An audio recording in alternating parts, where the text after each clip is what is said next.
Defendiendo la verdad del Evangelio. Amados hermanos en Cristo, hoy nos encontramos con uno de los episodios más sorprendentes, intensos y reveladores de la vida de la iglesia primitiva.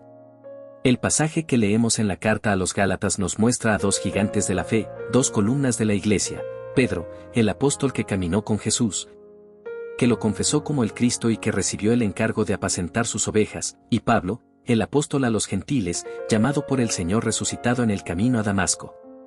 Y, sin embargo, en este pasaje se enfrentan cara a cara en una discusión pública. Pablo resiste a Pedro cara a cara porque había incurrido en una conducta hipócrita al judaizar a los gentiles. Este texto nos enseña que el Evangelio no es negociable, que la verdad de Cristo debe ser defendida incluso frente a los hombres más respetados. Y que la iglesia debe mantenerse firme en la libertad de la gracia que tenemos en Jesús. Cuando Pablo escribe en Gálatas 2: pero cuando Pedro vino a Antioquía, le resistí cara a cara, porque era de condenar, nos da la impresión de un choque fuerte, un momento incómodo. Un enfrentamiento que sacude los cimientos de la comunidad. Y es que no se trataba de un asunto menor, sino del corazón del Evangelio: ¿se salva el hombre por la fe en Cristo o necesita someterse a la ley de Moisés? ¿La iglesia será una comunidad libre en Cristo o un club cerrado que exige costumbres culturales como requisito para la salvación? Contexto del conflicto. Pedro había entendido, a través de la visión de los animales en el lienzo y el encuentro con Cornelio, que Dios no hace acepción de personas, que el Evangelio era también para los gentiles, y que no debía llamarse impuro a lo que Dios había santificado. Él mismo había proclamado en Jerusalén que los gentiles podían ser salvos por la fe, sin necesidad de circuncidarse ni cargar con el yugo de la ley. Sin embargo, cuando estaba en Antioquía, compartía libremente con los hermanos gentiles, comía con ellos, vivía esa libertad en Cristo. Pero cuando llegaron algunos de los judaizantes, Pedro retrocedió, se apartó de los gentiles y comenzó a actuar como si todavía rigieran las distinciones de la ley. Ese apartamiento fue grave, porque no solo afectaba a Pedro, sino que arrastró a otros. Incluso Bernabé, compañero de Pablo, fue arrastrado por la hipocresía. La comunidad quedó confundida. ¿Eran los gentiles creyentes de segunda categoría? ¿Necesitaban judaizarse para ser aceptados? La verdad del Evangelio estaba en juego. El valor de Pablo. Frente a esto, Pablo no se quedó en silencio. No buscó quedar bien con Pedro, ni actuó con temor a las autoridades de Jerusalén. Lo resistió cara a cara. Este acto nos muestra que en la iglesia la autoridad suprema no la tiene un hombre, sino el Evangelio mismo, la verdad de Jesucristo. Pablo no buscaba dividir, sino preservar la pureza del mensaje. Él entendía que si se toleraba esa conducta, se desvirtuaba la cruz de Cristo. Si para ser aceptados había que circuncidarse o guardar ciertas comidas, entonces Cristo habría muerto en vano. La salvación sería por obras y no por gracia. Por eso Pablo fue radical, prefirió confrontar a un hermano amado, antes que permitir que se diluyera el Evangelio. Enseñanzas para la iglesia de hoy. Amados, este pasaje tiene un poder profundo para nosotros hoy. Nos recuerda que la verdad del Evangelio está por encima de los hombres. No importa cuán grande o reconocido sea un líder, ninguno está por encima de la palabra de Dios. Pedro era un pilar de la iglesia, pero fue corregido porque se desvió en su conducta.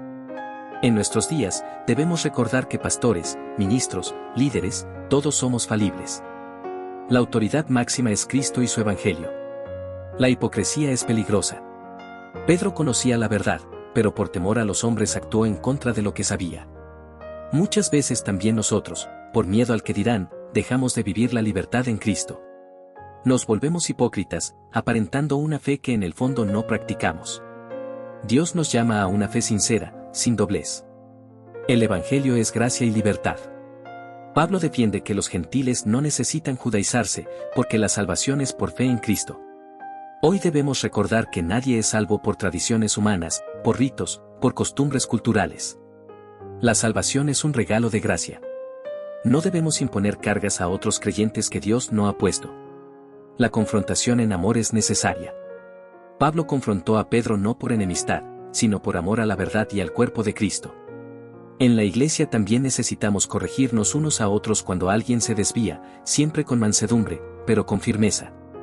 Callar ante el error no es amor, el verdadero amor defiende la verdad. Aplicación personal. Queridos hermanos, preguntémonos: ¿Estamos viviendo de acuerdo con la verdad del Evangelio o nos dejamos llevar por presiones humanas? ¿Valoramos más la opinión de los hombres que la aprobación de Dios? ¿Estamos imponiendo cargas a otros creyentes que Cristo ya quitó en la cruz? El ejemplo de Pablo nos desafía a ser valientes, a no negociar el Evangelio por conveniencias, a permanecer firmes en la gracia de Cristo.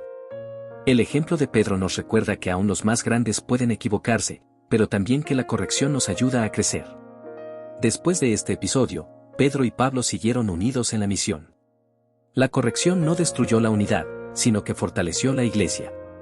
La iglesia del Señor está llamada a proclamar un evangelio puro, que la salvación es por gracia, mediante la fe, y no por obras, para que nadie se gloríe.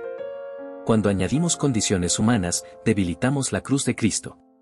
Así como Pablo defendió la verdad del evangelio frente a Pedro, también nosotros debemos mantenernos firmes frente a todo intento de desviar la fe hacia la ley, hacia el legalismo o hacia el temor al hombre. Solo en Cristo somos uno, sin distinción de judío o griego, esclavo o libre, hombre o mujer. Que el Señor nos conceda vivir sin hipocresía, caminar en la libertad de su gracia y tener la valentía de defender el Evangelio, aun cuando sea incómodo, porque lo que está en juego es la vida eterna de las almas. Oración. Amado Padre Celestial, en esta hora vengo delante de tu presencia con un corazón humilde y agradecido, reconociendo que solo tu gracia me sostiene y que solo en Cristo encuentro la salvación y la vida eterna. Señor, gracias porque el Evangelio no depende de mis obras, de mis fuerzas ni de mis tradiciones, sino de lo que Jesús hizo por mí en la cruz. Te alabo porque me has dado libertad en tu Hijo y porque no hay condenación para los que están en Cristo Jesús. Señor, así como Pablo defendió la verdad del Evangelio frente a Pedro, te pido que me des valentía para no avergonzarme de tu palabra, ni callar ante el error, ni vivir en hipocresía. Líbrame del temor al hombre, de las apariencias y de buscar agradar a otros más que a ti. Ayúdame a vivir con sinceridad, con fe firme y con amor a la verdad.